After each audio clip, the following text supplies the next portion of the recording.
Hello everyone. तो पिछले episode में हमने देखा था कि कैसे लिंगटियान युनफेई के साथ आइस स्प्रिंग के पास जाता है, पर हेवन हमारे लिंगटियान को अपने रिसोर्सेज देने से मना कर देती है जब वो फोर्सफुली आइस स्प्रिंग की पावर को एब्जॉर्व करता है। ऑल्दो उसकी कल्टीवेशन तो इम्प्रूव हो जाती है, लेकिन हेवनली पावर इतनी ज्यादा एग्रेसिव हो जाती है कि वो उस पर थंडर स्ट्राइक करना शुरू कर देती है, जिससे आइस स्प्रिंग पूरी तरह से सूख गया था और वो जगह शैटर करने लगी थी कि उसकी वजह से लिंगटियान खाई में गिरने लग जाता है। और जब उसकी आँख खुलती है तो वो लॉस्ट सिटी के एल्डर के सामने मौजूद था, जहाँ उसे पता चलता है कि न्यान न्यान और कोई नहीं बल्कि उसकी सिस्टर है और वो लिंग क्लैन के होली रेस से बिलोंग करता है। लॉस्ट सिटी के एल्डर के कहने पर हमारा लिंगटियान न्यान न्यान के साथ इंपीरियल कैपिटल पहुंच गया था, जहाँ पर युनफेई उसे देख लेती है, जो कि लिंगटियान की सेफ्टी को लेकर बहुत ज्यादा परेशान थी। इस एपिसोड की स्टार्टिंग में दिखाते हैं कि जैसे ही युनफेई की नजर लिंगटियान पर पड़ती है तो उसके साथ एक लड़की को देखने के बाद वो काफी अपसेट होकर वापस जाने लग गई थी, क्योंकि युनफेई को हमारे लिंगटियान और न्यान न्यान के रिश्ते के बारे में कुछ पता नहीं था ना। पर अब तक लिंगटियान को भी भनक लग गई थी कि कोई तो था जो उसे देख रहा था। तो जब युनफेई वहाँ से जाने की तैयारी कर रही थी तब वो उसके पीछे पहुंचकर उसे आवाज मारने लगता है। एक नजर देखकर ही हमारे लिंगटियान को पता लग गया था कि युनफेई काफी परेशान है, तो वो उससे इस परेशानी की वजह पूछ रहा था। तो अब ये देखकर कि लिंगटियान उसकी उदासी को पहचान गया, वो ये तो नहीं बता सकती थी ना कि वो न्यान न्यान को देखकर परेशान हो गई, तो वो उसे सच बता देती है कि वो यहाँ से जा रही है। लिंगटियान के पूछने पर कि वो कहाँ जा रही है, वो बताती है कि मेडिसिन किंग पैलेस के सीनियर ने उसे रिकॉग्नाइज कर लिया है और अब वो उसके टैलेंट को तराशने के लिए उसे अपना डिसाइबल बनाना चाहते हैं। इसी वजह से उसे जल्द ही कियान डोमेन छोड़ना पड़ेगा। और ये बताते हुए वो और भी ज्यादा अपसेट हो जाती है। ये सुनने के बाद कि हमारी युनफेई काफी जल्दी मेडिसिन किंग पैलेस को ज्वाइन करने वाली है, लिंगटियान सोच में पड़ जाता है और याद करने लगता है कि उसकी प्रीवियस लाइफ में जब वो युनफेई से मिला था तब वो ऑलरेडी मेडिसिन किंग पैलेस की सेंटनेस बन चुकी थी। इसका मतलब ये है कि उसकी डेस्टिनी यही है और उसे जाने देना होगा। अब बेशक से युनफेई उसका प्यार थी, लेकिन वो उसकी ताकत के रास्ते में नहीं आता। वो चाहता था कि उसका प्यार और भी ज्यादा ग्रो करे, तो वो कहता है कि ये तो बेहतर है, इससे तो तुम्हारे फ्यूचर प्लान्स और भी ज्यादा ब्राइट हो जाएंगे। पर युनफेई को ये सुनने के बाद बहुत ज्यादा बुरा लगता है, क्योंकि हमारा लिंगटियान उसे रोकने की कोशिश नहीं कर रहा था। तो वो तो सीधा सीधा पूछ लेती है कि क्या तुम चाहते हो कि मैं यहाँ से चली जाऊँ। बेचारे लिंगटियान को इसका जवाब देने का मौका ही नहीं मिलता। पीछे से उसकी छोटी सिस्टर पहुँच जाती है, वो भी काफी ज्यादा गुस्से में। वो तो देखने से ही खतरनाक लग रही थी। अपने भाई पर गुस्सा करते हुए कहती है कि मुझे आपसे ये उम्मीद नहीं थी बड़े भाई, आपको क्या लगा आप इतनी आसानी से मुझसे पीछा छुड़ा लेंगे? आप मुझे मार्केट में अकेला छोड़कर यहाँ क्या करने आए हैं? और जब वो ये देखती है कि उसका प्यारा बड़ा भाई एक खूबसूरत लड़की से बात कर रहा है तो वो और ज्यादा जल भुन जाती है। वो युनफेई के पास पहुंचकर उसे धमकाते हुए कह रही थी कि ये कौन है, क्या तुम मेरे बड़े भाई को मुझसे चुराना चाहती हो? न्यान न्यान काफी ज्यादा भड़की हुई लग रही थी। तो लिंगटियान इस तरीके से युनफेई के सामने सवाल करते हुए उसे टोक देता है कि तुम इतनी बदतमीजी करना बंद करोगी, क्योंकि वो क्लियरली हमारे युनफेई को धमका रही थी। पर युनफेई को पता था क्योंकि वो भी लड़की है, तो वो समझ जाती है कि न्यान न्यान जेलस है। तो वो उसे शांत करते हुए कहती है कि नहीं, मैं तुम्हारे भाई को तुमसे चुराने नहीं आई हूँ, मैं तो बस उसे यहाँ पर हेलो हाय बोलने आई थी। अब ये सुनकर कि इस लेडी से उसे कोई खतरा नहीं है, वो तुरंत ही नॉर्मल हो जाती है। हालांकि यहाँ पर पोकी भी काफी एक्साइटेड हो चुकी थी। उसे तो लग रहा था कि उसे दो लड़कियों के बीच में घमासान युद्ध देखने को मिलेगा। वो तो अपने एंटरटेनमेंट का सोच रही थी, पर यहाँ न्यान न्यान उसके पूरे सपनों पर पानी फेरते हुए यहाँ युनफेई से काफी क्यूटली पूछती है कि क्या आप हमारे साथ मार्केट घूमेंगी? मुझे आपके साथ घूमने में बहुत मजा आएगा। युनफेई मना नहीं करती और वो दोनों लड़कियां पूरे मार्केट में काफी उधम मचाती हैं, जहां पहली बार इतने बड़े टाउन में ये फेस्टिवल एंजॉय करते हुए न्यान न्यान काफी एक्साइटेड थी और सारी चीजें काफी एक्साइटेड होकर ट्राई कर रही थी। वहीं युनफेई भी उसका सपोर्ट करती है और लिंगटियान तो बस उन दोनों को मजे करता देखकर खुश हुआ जा रहा था। इसी के उलट हमें कल्टीवेटर्स की एक टोली को दिखाते हैं, जो कि इस लैंटर्न फेस्टिवल को एंजॉय करते हुए एक यंग इंपीरियल लॉर्ड की काफी तारीफ कर रहे थे। उनका कहना था कि ये लैंटर्न फेस्टिवल सिर्फ आपकी वजह से इतना ग्लोइंग हो पाया है और वो टोस्ट करते हुए कह रहे हैं कि आप हमेशा इस जगह को डोमिनेट करते रहे। इतना ही नहीं, आप वही हैं जो क्यान डोमेन कंपटीशन में फर्स्ट पोजीशन हासिल करेंगे, आप सबके लॉर्ड बन जाएंगे। इतना चढ़ाने के बाद वो लोग काफी ज्यादा खुश हो जाते हैं। तभी उनमें से कल्टीवेटर को हमारी युनफेई के आने के बारे में खबर लगती है और वो उस बारे में यंग इंपीरियल लॉर्ड को बता देता है, जो कि युनफेई को पसंद करता था। तो वो तो उसकी दीदार के लिए अपने छज्जे पर पहुंच जाता है, जहाँ ये आशिक गया था कि युनफेई की एक झलक की दीदार हो जाए, लेकिन उसे साथ में हमारा लिंगटियान भी नजर आता है। तो उसका तो खून खौल उठा था। अब उसे तो लिंगटियान के बारे में कोई इन्फॉर्मेशन नहीं थी, तो वो अपने चमचों से कहता है कि जाकर इसकी डिटेल्स ला कर दो। वहीं उसी के दूसरी तरफ युनफेई न्यान न्यान को लेकर लेक साइड जाती है, जहाँ वो दिए को पानी में बहाकर एक विश मांगने वाले थे। न्यान न्यान तो जोर जोर से कहती है कि मैं चाहती हूँ कि मेरी पूरी फैमिली हमेशा हमेशा के लिए साथ में रह जाए। वो चाहती थी कि लिंगटियान, उसके मदर फादर और वो हमेशा हमेशा लॉस्ट सिटी में साथ में रहें। इसके बाद तो वो युनफे से कहती है कि आप भी जोर जोर से बोलकर विश मांगो ना, पर युनफे अपनी विश मांग चुकी थी और वो न्यान न्यान को छेड़ते हुए कहती है कि जोर से बोलने पर विश पूरी नहीं होती। बेचारी हमारी भोली सी न्यान न्यान ये सुनकर काफी ज्यादा अपसेट हो जाती है। उसे अपसेट देखने के बाद युनफे उसके मूड को इंस्टेंटली रिकवर करने के लिए कहती है कि मैं तो मजाक कर रही थी, तुम्हारी विश तो जरूर पूरी होगी। वहीं लिंग टियान भी अपनी छोटी बहन को खुश करने के लिए यही कहता है कि तुम्हारी विश जरूर से पूरी होगी, आखिर तुमने इतनी अच्छी विश जो मांगी है। तभी अचानक से आसमान में फायरवर्क स्टार्ट हो जाता है और वो लोग इसे एंजॉय करने लगते हैं। आसमान में ये रंग बिरंगे पटाखे अलग ही चमक बिखेर रहे थे और इसी के साथ ये फेस्टिवल भी पूरा हो जाता है। नेक्स्ट मॉर्निंग हमारा लिंग टियान जब मेडिसिन पवेलियन जाता है युनफे से मुलाकात करने, तो उसके मास्टर बताते हैं कि वो तो कब का चली गई। हमारा लिंग टियान उससे मिलने के लिए अभी वहाँ से जाना चाहता था, पर मास्टर उसे रोकते हुए कहते हैं कि अब देर हो चुकी है, एक काम करो तुम ये चीजें ले लो जो युनफे तुम्हारे लिए छोड़ कर गई है, जिसमें एक मेडिसिन की बोतल और एक लेटर था। हमारा लिंग टियान सबसे पहले लेटर पकड़ता है। यहाँ पर मास्टर हमू बताते हैं कि हमारी युनफे को पहले ही पता चल गया था कि लिंग टियान डेमोनिक पावर को कल्टीवेट कर रहा है, जिसकी वजह से कभी न कभी ये डेमोनिक फायर उसकी कल्टीवेशन को बैकफायर करेगी। इसलिए हमारी युनफे ने मास्टर मो से रिक्वेस्ट की थी कि वो डीमन स्पिरिट पिल तैयार करके हमारे लिंग टियान को दे। तो एल्डर मो उसकी इस विश को पूरा कर चुके थे। वो मेडिसिन की बोतल वहाँ रखकर वहाँ से चले जाते हैं। हालांकि उनके चेहरे से पता चल रहा था कि वो इस काम को करने के लिए बिल्कुल तैयार नहीं होते, लेकिन युनफे उनकी सबसे चहेती डिसाइपल थी, तो उसकी रिक्वेस्ट पर उन्हें मानना पड़ा। यहाँ लिंग टियान जब युनफे के लेटर को पढ़ता है तो उसमें से उसे काफी सारी चीजें पता लगती हैं, जैसे कि पहला ये कि युनफे अपनी फीलिंग्स उसके सामने साफ साफ कन्फेस कर लेती है। वो अपने सपने का जिक्र करती है, जिसके बारे में वो बताते हुए कह रही थी कि मैं तुम्हें खोने के डर से इतना डर गई थी कि मैंने तुम्हें अपने सपने में ही किस कर लिया था। ये कहते ही उसके लेटर में लिखे हुए वर्ड्स कंप्लीट हो जाते हैं और सीन शिफ्ट होता है। हमें नेक्स्ट मॉर्निंग टियानफेंग को दिखाते हैं, जिसे काफी सारे इंपीरियल एलाइट्स मिलकर पीट रहे थे। वो सारे पावरफुल एलाइट्स उस अकेले बंदे को इतनी बुरी तरीके से पीटते हैं कि वो आत्मरा होकर जमीन पर गिर जाता है। हालांकि इतना पावरफुल होने के बावजूद भी टियानफेंग इनका मुकाबला नहीं कर पा रहा था और वो लोग उसकी जूनियर को भी बंदी बना लेते हैं। बाकी कल्टीवेटर्स को ये देखकर गुस्सा आ रहा था, क्योंकि टियानफेंग उनकी टीम का एक मेंबर था। तो अब इंपीरियल एलाइट्स उन्हें धमकाते हुए कहते हैं कि जो कोई भी हमसे पंगा लेना चाहता है ना, वो इस बंदे की हेल्प के लिए आगे आ सकता है, वरना तो वो हमारे अंडर रहकर सेफ रह सकता है। वैसे तो सभी कल्टीवेटर्स को काफी ज्यादा गुस्सा आ रहा था, लेकिन वो जानते थे कि अगर वो सामने गए तो उनका हाल भी टियानफेंग जैसा होगा, तो इसीलिए उनमें से कोई भी आगे नहीं आता। और तभी वहाँ पर हमारा हीरो लिंग टियान एंट्री मारता है, जिसने काफी कूल तरीके से अपनी क्योस स्वॉर्ड की हेल्प से वहाँ पर एक जबरदस्त ब्लास्ट कर दिया था, जिससे आधे इंपीरियल एलाइट्स तो ऐसे ही उड़ जाते हैं। लिंग टियान ने एंट्री मारते के साथ ही ये कहा था कि क्यों ना तुम लोग थोड़ी देर मेरा टाइम पास करो। टियानफेंग लिंग टियान का एक अच्छे दोस्त जैसा बन गया था, तो उसे मुसीबत में देखकर वो उससे कंफर्म करवाता है कि क्या इन लोगों ने तुम्हें हर्ट किया, क्या तुम चाहते हो कि मैं तुम्हारा बदला लूं। लेकिन हम सभी जानते हैं कि टियानफेंग का प्राइड कितना ज्यादा हाई है। वो हमारे लिंग टियान के सामने अपनी पावर शो करते हुए कहता है कि मैं बस घायल हुआ हूँ और एज अ कल्टीवेटर मैं अपना रिवेंज खुद ले सकता हूँ। तब लिंग टियान ये तो समझ गया था कि अकेले इन सारे लोगों को नहीं निपटा पाएगा, तो वो कहता है कि ठीक है, इन सभी को मैं जान से नहीं मारूंगा, वो काम तुम खुद कर लेना, लेकिन मेरी बेइज्जती करने पर इनकी थोड़ी कुटाई तो मैं कर ही सकता हूँ। अब उसकी बातें सुनने के बाद इन सारे एलाइट्स को गुस्सा आ रहा था कि आखिर इस लड़के का एटीट्यूड तो देखो, ये सोच रहा है कि ये हमें जान से मार सकता है। पर लिंग टियान अपना ऑरा शो करते हुए कह रहा था कि सारे के सारे एक साथ आ जाओ, मैं तुम सभी से एक साथ निपटना चाहता हूँ। अब ये सुनकर तो वो जोर जोर से हंसना शुरू कर देते हैं, जैसे कि उन्होंने कोई जोक सुन लिया। वो कहता है कि देखो कितना बड़ा फेंकू है, इससे ज्यादा फेंकने वाला मैंने आज तक नहीं देखा, हम सभी के साथ एक साथ निपटना चाहता है। तो दूसरी फीमेल कल्टीवेटर उसके सवाल का जवाब देते हुए कहती है कि शायद ये एम्बैरेसमेंट से बचने के लिए ये सारे बहाने बना रहा है। अगर एक साथ हम लोग इस पर अटैक करेंगे तो इसके पास बहाना भी तो होगा ना, कितने पावरफुल लोगों के साथ मैं कैसे फाइट कर सकता, इसलिए हार गया। लिंग टियान बस चुपचाप उनकी बातें सुन रहा था, क्योंकि उसे अच्छे से पता था कि वो बातों से नहीं लातों से जवाब देगा। तभी उन एलाइट्स के बीच में से यंग इमॉर्टल लॉर्ड सामने आते हुए कहते हैं कि एक बात बताओ, तुम हम पांचों के साथ फाइट करना चाहते हो, क्या तुम इस लायक भी हो, हमें तुम्हारी पावर टेस्ट करनी है। लिंग टियान इस चीज के लिए पूरी तरह से तैयार था, तो वो बंदा अपने सबसे भरोसेमंद बंदे को सामने बुलाते हुए उसे लिंग टियान की पावर टेस्ट करने को कहता है। इस बंदे का नाम यांग जुए था, जो कि हवा में जंप करते हुए जैसे ही अपनी पावर रिलीज करता है ना, हमारा लिंग टियान उसे अटैक करने का भी मौका नहीं देता। फटाक से उस पर थंडर स्ट्राइक करते हुए उसे वहाँ से वैनिश कर देता है। अब उस बंदे को राग करने के बाद ये पूरे कॉन्फिडेंस के साथ उन सभी से कह रहा था कि अब तो पांचों के पांचों आ सकते हो ना, जल्दी आओ। वो सारे तो हक्के बक्के होकर यही देखने लगते हैं कि इस बंदे ने एक सिंगल स्ट्राइक में ही इस बंदे को हरा दिया।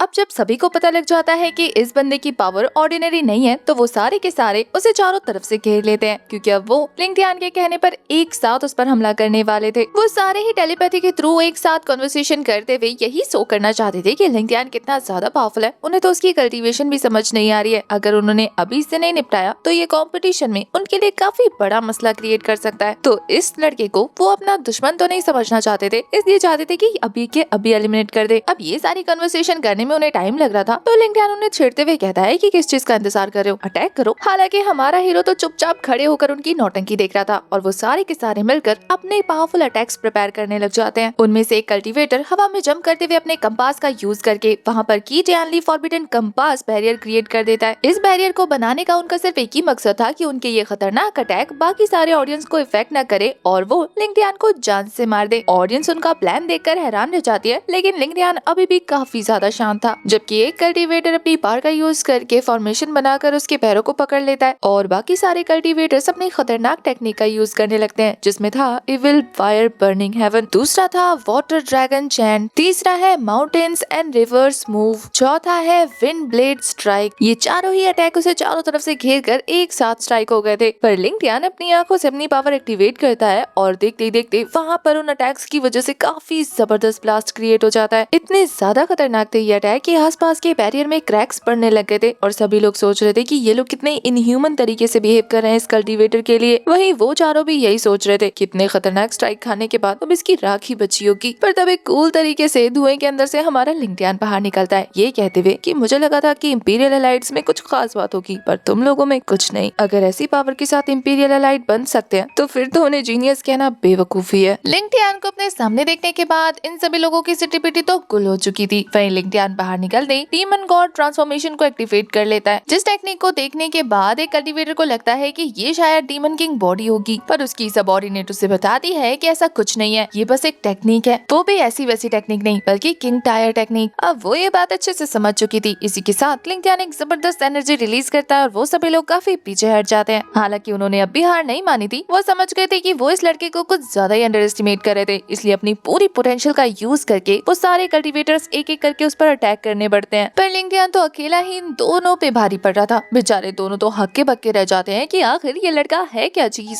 थोड़ी देर तक काफी बुरी तरीके से कुटाई खाने के बाद जब उनकी हालत पंचर हो चुकी थी, तो वो समझ जाते हैं कि इस लड़के की बॉडी तो मॉन्स्टर्स है, वो लोग इसे ऐसे नहीं हरा सकते। ऊपर से बेचारे ट्यानली के बनाए हुए इस बैरियर से बाहर भी नहीं निकल पा रहे थे, इसीलिए अपनी हालत पंचर होने के बाद वो ट्यानली से कहते हैं कि जल्दी से ये बैरियर हटाओ ताकि हम अपनी जान बचाकर यहाँ से भाग सके, क्योंकि हम इसका सामना नहीं कर पाएंगे। पर लिंगटियान तो काफी डरावनी शक्ल ले जाकर उसके पास कहता है कि मैंने कहा ना, मुझसे डरने की इतनी जरूरत नहीं, मैं तुम्हें जान से नहीं मारूंगा, मैं तो बस तुम्हारे साथ थोड़ा सा एंजॉय कर रहा हूँ। ये बोलकर वो उस बंदे को भी उठाकर पटक देता है। सारे के सारे डर से कांपने लग गए थे, उन्हें समझ नहीं आ रहा था कि उन्होंने किससे पंगा ले लिया। तभी अचानक से ऊपर से एक जबरदस्त अटैक होता है और ये हेवनली अटैक उस बैरियर को तोड़ कर रख देता है। पता चलता है कि ये काम और किसी का नहीं बल्कि यंग मास्टर का है। और वो यंग मास्टर कौन है? यंग इंपीरियल लॉर्ड, जो कि हेवन टायर ग्रेड के 3rd realm पर है। हमारा लिंगटियान अपनी हेवनली आई का यूज करके उसकी सारी कल्टीवेशन लेवल को देख चुका था, हालांकि वो उससे काफी दूर था। उस बंदे का ऑरा ही कुछ और था। पलक झपकते ही वो उनके पास पहुंच जाता है। लिंगटियान उसे देखने के बाद कह रहा था कि इस बंदे का नाम डोंगजियांग है और ये मेरी पिछली लाइफ से ज्यादा स्ट्रॉन्ग बन चुका है। हालांकि डोंगजियांग को लिंगटियान की पावर देखकर काफी अच्छा लगा था, लेकिन अब वो अपने एनिमीज को, अपने लोगों को हर्ट करता हुआ तो नहीं देख सकता था ना, तो वो फटाफट से ओपन पम्प स्ट्राइक थ्रो कर देता है हमारे लिंगटियान को सप्रेस करने के लिए। पर ये अटैक लिंगटियान के पास पहुंचने से पहले ही कोई पावरफुल बंदा अपने ओरिजिन पावर का यूज करके उसे ब्लॉक कर लेता है। इस ओरिजिन पावर को देखने के बाद तो डोंगजियांग भी हैरान था। पता चलता है कि यह अटैक और किसी ने नहीं बल्कि न्यान ने प्रिपेयर किया था और अपने भाई के बुली होने पर वो काफी नाराज हो चुकी थी। उसकी बॉडी से उसका डिमोनिक ऑरा रिलीज हो रहा था। वो गुस्से में डोंगजियांग से कहती है कि तुम्हारी हिम्मत कैसे हुई मेरे भाई को इस तरीके से परेशान करने की। अब डोंगजियांग जितना इतना पावरफुल बंदा इस लड़की की पावर को देखकर बहुत ज्यादा डर रहा था। उसे समझ नहीं आता कि ये कौन है और इस तरीके से अपने ओरिजिन पावर का यूज क्यों कर रही है। वहीं वो लड़की उसे कुछ और सोचने का मौका नहीं देती, बल्कि आइस नीडल क्रिएट करते हुए उसकी तरफ थ्रो कर देती है। पर तभी वहाँ पर इंपीरियल एनवॉय की एंट्री हो गई थी, जो कि अपनी पावर का यूज करके उन सारे अटैक्स को डिस्ट्रॉय कर चुके थे। और बाकी लोग जो कि हमारे लिंगटियान को बुली कर रहे थे, उन्हें सप्रेस करते हुए कहते हैं कि मैंने मना किया था ना, कोई भी ज्ञान डोमेन कंपटीशन के होने से पहले आपस में प्राइवेट फाइट नहीं करेगा। न्यान अभी भी काफी ज्यादा गुस्से में लग रही थी, पर लिंगटियान उसे शांत करते हुए कहता है कि अब सब कुछ ठीक है। वो भी अपने होश में आते आते हुए एल्डर से माफी मांगते हुए कहती है कि मैंने कुछ नहीं किया, ये सभी लोग मेरे भाई को परेशान कर रहे थे। पहले फाइट इन लोगों ने स्टार्ट की। ये सुनकर एल्डर यंग इंपीरियल से कहते हैं कि अब मुझे इस चीज की रिपोर्ट एम्परर से करनी होगी। वो तो खुश था, कहता है कि ठीक है, अगर आपको करनी है तो आप कर देना। हालांकि फिर भी वो अपने से छोटे कल्टीवेटर्स को धमकी देना नहीं भूलता। वो कहता है कि ज्ञान डोमेन कंपटीशन में जो भी मुझे सर्व करेगा मैं उसे प्रोटेक्ट करूंगा, लेकिन जो मुझे सर्व नहीं करेगा वो मेरा दुश्मन बन जाएगा और साथ ही मेरे साथ साथ वो डोंगजियांग डायनेस्टी का भी दुश्मन बन जाएगा। वैसे वो इनडायरेक्टली ये सारी चीजें हमारे लिंगटियान को सुना रहा था। अब उसकी इस बातों से हमारी छोटी न्यान को गुस्सा आ रहा था और लिंगटियान शांत था। उन लोगों के वहाँ से जाने के बाद स्पेशल उनवाई लिंगटियान से कहते हैं कि ज्ञान डोमेन कंपटीशन में अब सिर्फ 2 महीने बचे हैं, तो जब 1 महीना बचा होगा तब हम यहाँ से डिपार्ट करेंगे। इसके बाद तो वो बाकी बचे हुए कल्टीवेटर से कहते हैं कि अब अगर किसी ने भी एक दूसरे के साथ फाइट करने की कोशिश की तो उसे क्वालिफाई नहीं माना जाएगा, मतलब उसे ज्ञान डोमेन कंपटीशन से बाहर निकाल दिया जाएगा। वैसे वो स्पेशली लिंगटियान से कहते हैं कि इस दौरान थोड़ा सा लो प्रोफाइल रहने की कोशिश करो, पर वो भी ये कहते हुए निकल जाता है कि मैं रहता हूँ लेकिन बाकी सभी लोग मुझे प्रोवोक करते हैं, इसमें मैं क्या करूँ। ये बोलकर वो वहाँ से चले जाता है। हालांकि एल्डर को भी उसकी बात पर पूरा यकीन था। इसके बाद हमें सभी कल्टीवेटर्स को फ्लाइंग बोर्ड पर दिखाते हैं, जहाँ जाते हुए न्यान काफी ज्यादा एंजॉय कर रही थी। एल्डर्स आपस में बात करते हुए बाकी सारे डिसाइपल से कहते हैं कि अब कुछ ही दिनों में हम इंपीरियल एक्सट्रीम माउंटेन पहुंच जाएंगे, जहां जाने के बाद हमें बस ज्ञान डोमेन कंपटीशन के स्टार्ट होने का इंतजार करना है। वो पिछले 15 दिनों से उसी बोर्ड पर थे, तो काफी सारे कल्टीवेटर्स राहत की सांस लेते हैं कि चलो फाइनली अब उन्हें इस कंपटीशन में पार्टिसिपेट करने का मौका मिलेगा और जीतने के बाद वो होली लैंड जाकर कल्टीवेट कर पाएंगे। वो सभी लोग अपने 100% देकर इस कंपटीशन को जीतने की तैयारी में लगे हुए थे। वहीं दूसरी तरफ लिंगटियान को दिखाते हैं, जिसके बगल में छोटू ड्रैगन आराम फरमा रहा था और वो कल्टीवेट कर रहा था। अपनी स्पिरिचुअल सी को कंप्लीट करने के बाद वो कहता है कि चलो अब बारी है टेम्पररिंग की, क्यों ना फादर ने जो टोकन दिया है उसकी टेक्निक को देखा जाए कि वो क्या है। तो पता चलता है कि उसके फादर ने जो टेक्निक छोड़ी है उसमें उसकी सोल को वो हैमर की तरह यूज करके स्पिरिचुअल एनर्जी में कन्वर्ट करके ओरिजिन पावर में कन्वर्ट कर सकता है। इतनी खास टेक्निक को देखने के बाद वो तो फुल टू इम्प्रेस हो चुका था, और ओरिजिन पावर कितनी ज्यादा स्ट्रांग हो सकती है वो तो आपने न्यान के अटैक को देखकर समझ ही लिया होगा। लिंगटियान उस टेक्निक को देखकर खुश होते हुए कहता है कि अगर ये टेक्निक उसी तरीके से काम करती है जिस तरीके से इसमें लिखा है, तो इसका मतलब ये है कि मेरी ट्रू ओरिजिन पावर इतनी ज्यादा टेरिफाइंग बन जाएगी कि कल्टीवेटर्स मुझसे फाइट करने से पहले 100 बार सोचेंगे। तभी अचानक से आसमान में वो फ्लाइंग बोर्ड शेक करने लग जाती है, जिससे छोटू ड्रैगन भी होश में आ गया था। पता चलता है कि चारों तरफ से डीमन बीस्ट ने डोंगजियांग डायनेस्टी के लोगों को घेर लिया है। हालांकि एल्डर उनसे पूछ रहे थे कि आखिर तुम्हारी हिम्मत कैसे हुई डोंगजियांग डायनेस्टी के लोगों को इस तरीके से टारगेट करने की। ये बीस्ट काफी ज्यादा अमाउंट में थे। तभी वहाँ पर उनका लीडर आ जाता है, जिससे स्पेशल एनवॉय बात करते हुए कहते हैं कि हम लोग इंपीरियल डोंग डायनेस्टी से हैं, तो तुम्हारा इस तरीके से हमारा रास्ता रोकना जायज नहीं। पर वो बंदा सामने से कहता है, जो कि हिप्पोपोटेमस की शक्ल का था, आधा इंसान और आधा बीस्ट, कि अगर तुम्हें इस माउंटेन पर रुकना है तो तुम्हें अपने सारे पिल्स हमें हैंड ओवर करने होंगे और जो ट्रेजर्स हैं वो भी, जिसे देने से स्पेशल एनवॉय के मना करने पर वो बंदा काफी ज्यादा नाराज हो जाता है और अटैक करने के लिए तैयार हो जाता है। हालांकि स्पेशल एनवॉय अपनी पावर का यूज करते हुए उस बोट को प्रोटेक्ट करने के लिए उसके चारों तरफ बैरियर बना देते हैं, लेकिन ये बंदा काफी ज्यादा पावरफुल था, अपने सभी सोल्जर्स से हमला करवाता है और उस बैरियर को तोड़ देता है, जिससे स्पेशल एनवॉय सारे के सारे कल्टीवेटर्स को अपना डिफेंस खुद करने को कहते हैं। अब एक से बढ़कर एक पावरफुल कल्टीवेटर उन सभी खतरनाक बीस्ट के साथ फाइट कर रहे थे। वो लोग इस मैटर को अच्छे से संभाल रहे थे। वहीं दूसरी तरफ दिखाते हैं कि न्यान शिप के ऊपर बैठी हुई थी, तभी उस पर एक बीस्ट हमला करने वाला था, पर तभी वहाँ हमारा लिंगटियान पहुंच जाता है, जो कि न्यान से कहता है कि अब ये शिप सेफ नहीं है और हमें यहाँ से निकलना होगा। तभी एक बीस्ट उनके सामने आकर न्यान को काफी लालच भरी निगाहों से घूरने लगा था। वो उसे खाने वाला था। उसकी बातों से डर के न्यान अपने भाई के पीछे छुप जाती है। हालांकि वो बीस्ट अभी भी नहीं रुकता। हमारे छोटू ड्रैगन के रोर करने पर वो कहता है कि जल्दी से उस लड़की को मेरे हवाले कर दो, मैं तुम्हारी जान बख्श दूंगा। पर इस चीज से तो न्यान का गुस्सा 7वें आसमान पर पहुंच जाता है और उसकी डेमोनिक एनर्जी रिलीज होने लगती है, जिससे तो वो बीस्ट डरते हुए कहता है कि क्या इसके पास डीमन पावर है। और तभी देखते ही देखते हमारा छोटू ड्रैगन अपने ओरिजिनल फॉर्म में आ जाता है। उसके खतरनाक ड्रैगन फॉर्म को देखने के बाद ये बंदा तो डर से कांपने लगा था। इसके साथ साथ बाकी सारे बीस्ट की भी हालत खराब हो जाती है। लिंगटियान न्यान के साथ छोटू ड्रैगन पर सवार होकर वहाँ से निकलने की तैयारी कर रहा था कि तभी आसमान में एक जबरदस्त ब्लास्ट होता है और एक अननोन प्रेशर उन सभी की तरफ आगे बढ़ने लगा था। ये प्रेशर इतना ज्यादा एक्सट्रीम था कि बोट के परखच्चे उड़ जाते हैं, और उस एक्सट्रीम प्रेशर से बचाने के लिए छोटू ड्रैगन के सामने हमारा लिंगटियान एक बैरियर क्रिएट कर देता है। हालांकि फिर भी वो छोटू ड्रैगन को संभाल नहीं पाता और काफी पीछे हट जाता है। अब तक बोट की हालत काफी नाजुक हो चुकी थी, वो तो ऑलमोस्ट डिस्ट्रॉय हो चुका था। और इसी खतरनाक सीन के साथ हमारा ये वाला एपिसोड हो जाता है खत्म।